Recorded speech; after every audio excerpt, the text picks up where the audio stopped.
JT News supported by Lalit Jewellers and logistic partner BBC Logistic।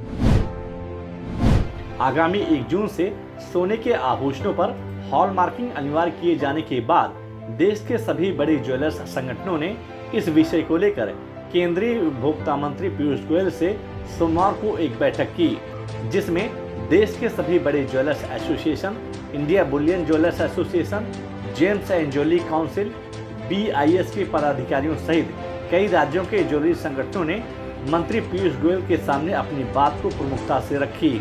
बैठक में शामिल सभी लोगों का पक्ष सुनने के बाद पीयूष गोयल ने ज्वेलरों को 15 जून तक वक्त देने की बात कही है।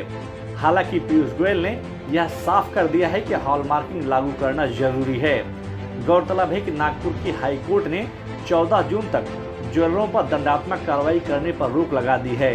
हालांकि इस मामले की अगली सुनवाई 14 जून को है, जिसका मतलब यह है कि ज्वेलर्स कम से कम इस तारीख तक बिना हॉलमार्किंग के सोने का सामान बेच सकते हैं। ध्यान रखना जरूरी है कि हॉलमार्किंग केंद्र अभी भारत में सिर्फ 34% शहरों में उपलब्ध है। देश की वर्तमान संकट को देखते हुए पिछले 40 दिनों से मुंबई के जवेरी बाजार सहित महाराष्ट्र की सभी दुकानें और व्यवसायिक संस्थान पूरी तरीके से बंद हैं, जिसके चलते प्रतिदिन करोड़ों रुपए का नुकसान हो रहा है। इस विषय को लेकर कई व्यापारिक संगठनों ने मुख्यमंत्री उद्धव ठाकरे को पत्र लिखा, लेकिन स्थिति की गंभीरता को देखते हुए सरकार की तरफ से अभी तक कोई फैसला नहीं लिया गया है। मंत्रालय के सूत्रों के अनुसार पिछले एक हफ्ते से महाराष्ट्र राज्य में मरीजों की संख्या काफी तेजी से घटी है, जिसके बाद यह विचार किया जा रहा है कि आगामी जून से 4 चरणों में बाजार को खोला जा सकता है। मुंबई शहर की दुकानें आगामी 7 जून से कुछ शर्तों के साथ खुलने की संभावना है। मंत्रालय के सूत्रों के अनुसार मुंबई की दुकानें आगामी 7 जून से कुछ शर्तों के साथ खोली जा सकती हैं, जिनमें उन दुकानों को प्राथमिकता दी जाएगी जो जरूरी आवश्यकताओं से जुड़ी हुई हैं। उसके बाद स्थिति को देखते हुए धीरे धीरे अन्य दुकानों को शर्तों के साथ खोला जाएगा। नेचुरल डायमंड इकोसिस्टम में ट्रेसेबिलिटी वैल्यू को लेकर गत 24 मई 2021 को एक वेबिनार का आयोजन किया गया। इस वेबिनार में James and jewellery export promotion council ने डायमंड पाइपलाइन में ट्रेसेबिलिटी टेक्नोलॉजी के इस्तेमाल से कैसे इंडस्ट्री को बेहतर फायदा होगा, इस विषय पर प्रकाश डाला गया। इस वेबिनार में JGEPC के चेयरमैन कॉलिन शाह और इजराइल के फ्रीन ग्रुप के CEO डेविड ब्लॉक शामिल थे। भारत के पॉलिश डायमंड के निर्यात में 37% की बढ़त देखी गई है।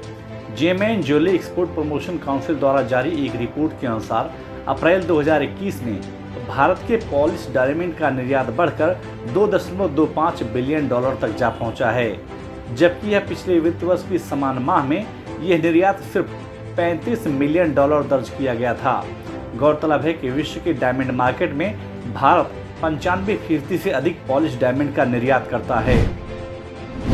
अंतर्राष्ट्रीय बाजार में गोल्ड स्पॉट की कीमत में करीब $2.5 प्रति औंस से अधिक की बढ़त देखने को मिली। दिन भर के कारोबार के दरमियान गोल्ड स्पॉट की कीमत $1883 प्रति औंस के आसपास कारोबार करता हुआ दिखाई दिया। बाजार विशेषज्ञों के अनुसार आने वाले दिनों में सोने के दाम में और बढ़त देखी जा सकती है। मुंबई के सराफा बाजार में सोने और चांदी की मांग में मंगलवार को गिरावट देखने को मिली। अंतर्राष्ट्रीय बाजार में सोने और चांदी के दामों में उतार चढ़ाव के बीच मुंबई सराफा बाजार में शुद्ध सोने के दाम 150 रुपये प्रति 10 ग्राम की गिरावट के साथ 48,540 रुपये के स्तर पर कारोबार करता हुआ दिखा, जबकि शुद्ध चांदी 300 रुपये प्रति किलो की गिरावट के साथ 71,200 रुपये के स्तर पर कारोबार करता हुआ दिखाई दिया। मंगलवार को मुंबई शेयर बाजार की शुरुआत सकारात्मक हुई। बाजार खुलते ही घरेलू और विदेशी संस्थागत निवेशकों ने एक सीमित दायरे में खरीदारी करते देखे गए, लेकिन दोपहर बाद निवेशकों ने IT, बैंकिंग, ऑटो, ऑयल और स्टील सेक्टर के शेयरों में जमकर बिकवाली करनी शुरू कर दी, जिसके चलते मुंबई शेयर बाजार 14 अंकों की मामूली गिरावट के साथ 50,637 अंकों पर बंद हुआ।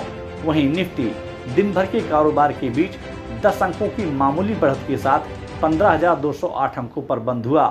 बाजार के जानकारों के अनुसार जल्द ही मुंबई शेयर बाजार अपनी ऐतिहासिक ऊंचाई 52,000 के आंकड़े को हासिल कर सकता है। जेटी टॉप न्यूज के इस एपिसोड में बस इतना ही। आपको यह न्यूज कैसी लगी और आपके क्या सुझाव हैं, हमें कमेंट बॉक्स में जाकर शेयर जरूर करें। और अगर अभी तक आपने जेटी टॉप न्यूज को सब्सक्राइब नहीं किया तो आप तुरंत सब्सक्राइब, लाइक और शेयर जरूर करें, जिससे आप तक ज्वेलरी इंडस्ट्री की अपडेट खबरें पहुंचती रहें। JT News supported by Lalit Jewelers and logistic partner BVC Logistics.